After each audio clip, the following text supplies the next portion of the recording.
Dr. Paul Conant dropped by our studios to update our viewers on the amazing success that scientists are having worldwide in their fight to educate governments and the population to the deadly toxic waste poison, fluoride, being added to our water. This has been an 8-year effort on our part to demonstrate that they cannot introduce this sulfuryl fluoride for the treatment of food in warehouses and processing plants because our kids are already exceeding the reference dose, the safe dose.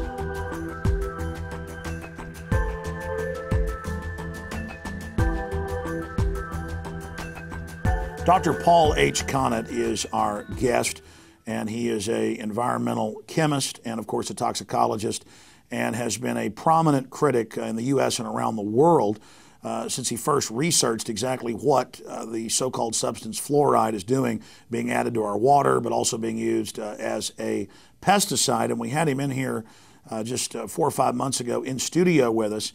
And since then, so many positive things have happened. And I wanted to get him on to discuss the EPA has proposed a phase out of fluoride-based pesticides. That's the New York Times. Other reports, U.S. wants to reduce fluoride in drinking water. The government's had to continue to admit that internal ingestion of fluoride does nothing for your teeth. It's only topical, and I've made the point many times, it's like drinking sunscreen instead of just putting it topically on. And so there's major cracks in the facade. He's just returned to the United States from a trip to Australia, New Zealand, and other nations. He just got back last night, and he's here in Austin, Texas tomorrow to speak to the Austin City Council.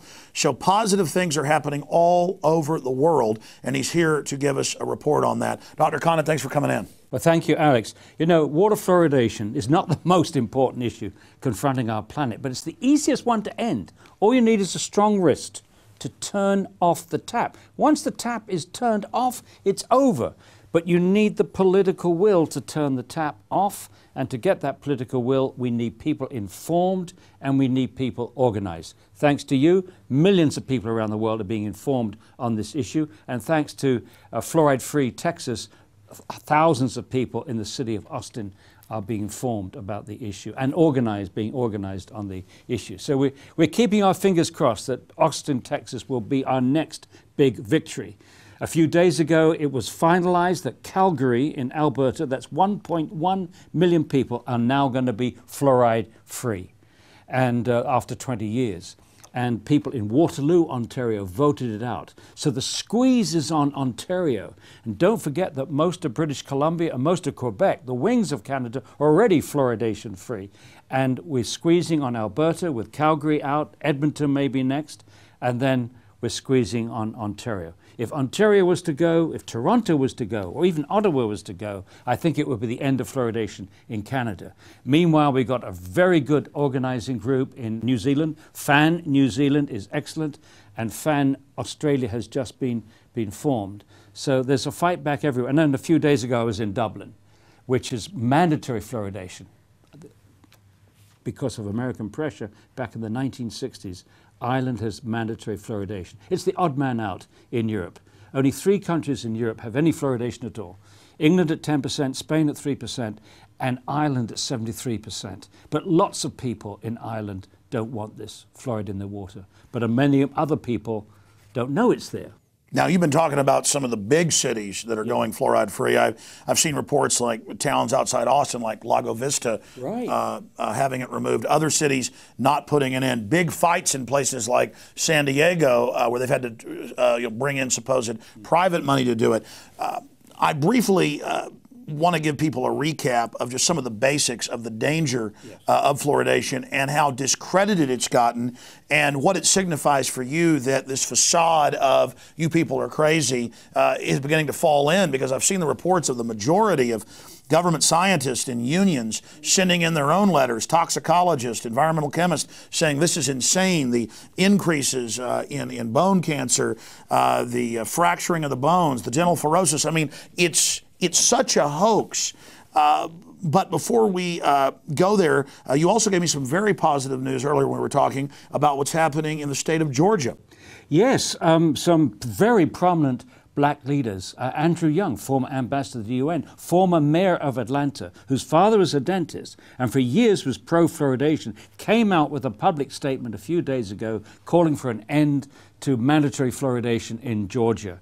And the reason is that they're now finding that black children are much more sensitive, appear to be much more sensitive to fluoride for a number of factors. For example, the rates of dental fluorosis, which is caused by fluoride, mottling of the teeth, is greater for black children and Hispanic children than it is for white children.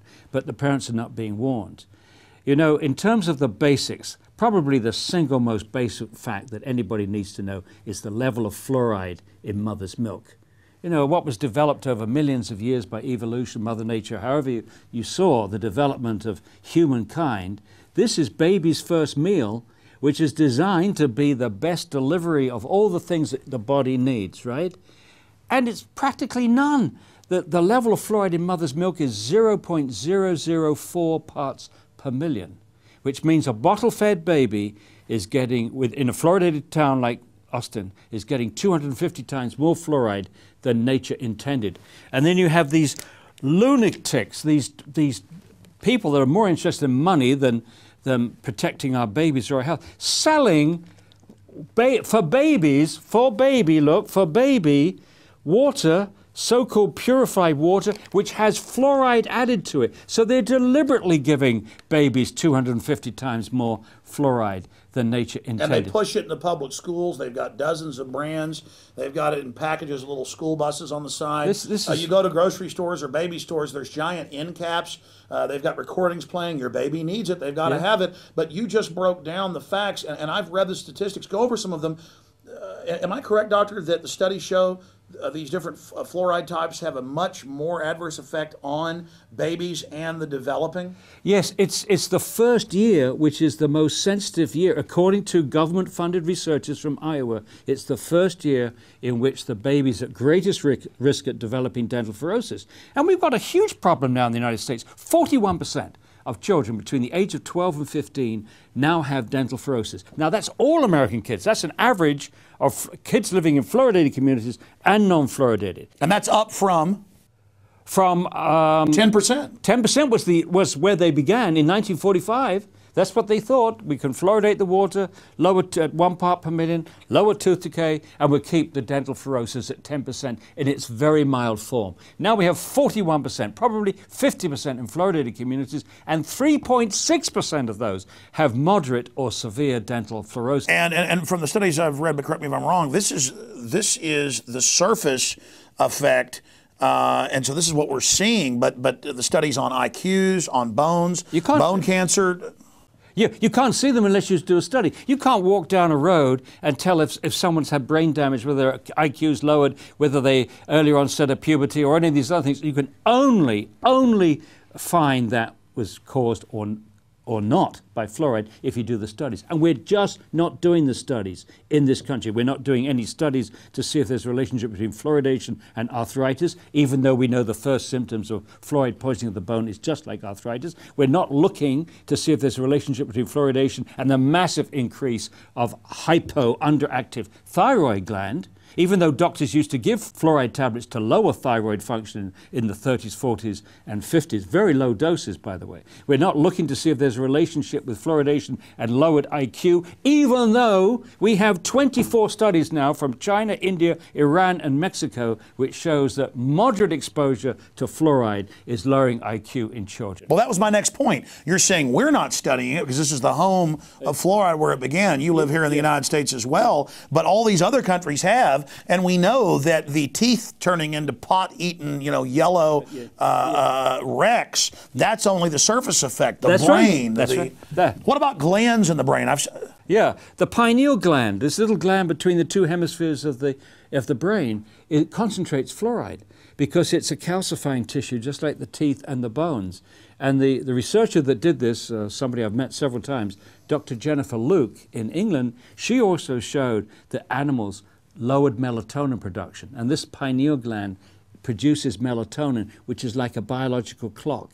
It controls the start of different things or end of different. It controls the onset of puberty, aging, jet lag, which I know something about, and sleep patterns. So it's an incredibly important gland, and yet no country, no fluoridating country, has attempted to reproduce her work, and it's not. But strangely enough, in the studies I've seen, levels of fluoride are known to accelerate puberty and basically aging, and then we wonder why, amongst the other hormones and things that are in the meat, that our girls are going into puberty at now not just 6 or 7 or 8, but 3 years old in many cases, and you see the areas of the world where fluoridation is going on. We have these hot spots of the boys being effeminate and the women going into puberty earlier. But the point is, from a scientific perspective, if you don't look, you don't find. And the absence of study does not mean the absence of harm. And unfortunately, what is being done in the United States, particularly by the Center of Disease Control, is to essentially say, oh, we're not finding any effects at 1 part per million. Well, you're not looking. I know you're a fan of Monty Python, as I am, and we had Dr. Peter Cooney, who's the chief dental officer for Canada. He went into Dryden, Ontario, shortly before they voted fluoridation out. That's another victory. He says, I've walked down your high street today and I didn't see anybody growing horns, and you've been fluoridated for 40 years. So that's the level of research in Canada. You know, come in, John Cleese. Well, John, what are we going to do to study this fluoridation thing? How can we demonstrate to the public? He doesn't have any horns. He's fine. We'll have a whole department. We'll have a specialist in deer horns, moose horns, goat horns, bull horns, cow horns, rabbit horns. We'll cover the country. And if we see horns growing, we'll cut that fluoride out. That's it, John. Jolly good, you got it. You got it whole of one. What about forked tails as well? Yes, yeah, forked tails, absolutely. And by the way, John, what do you think about getting rid of this hazardous waste from the phosphate fertilizer industry? Well, we'll just put it in the water, and if they complain, we'll say, if Easter bunnies spontaneously appear, then we'll take it out. So you got it. I mean, can you think of anything more bizarre? The hazardous waste of the superphosphate fertilizer industry, they can't dump it into the sea by international law. They can't dump it locally because it's too concentrated. But if someone buys it from them, it becomes a product. And once it's a product, then they can put it in the drinking water and tell us it's good for our teeth. Well, expanding on that, I mean, you say they haven't studied it here, but there have been studies all over the world, and there have been studies of what higher levels of fluoride do, and we know it's deadly poison and it attacks the body at every level. I mean, you've spoken about how it's really an adjuvant. It also accelerates all the other toxins, and if it's something that bioaccumulates, then we do know it's bad. It's crazy. Well, first of all, going back to real basic common sense stuff, the whole notion of using the public drinking water to deliver medicine is crazy, because once you put a medicine in the water, you can't control the dose. You can control the concentration at the waterworks, but you can't control how much water people drink, and you can't control how much fluoride they're getting from other sources, so you can't control the dose. Ask any pharmacist. This is sheer lunacy. But that's my next point. You were earlier when we were talking on the radio breaking down how they gas the food with fluoride, and they also have systems where they spray it on. Yeah. And many of the doctors I've talked to over the years said, look, water's bad, but this is where they're really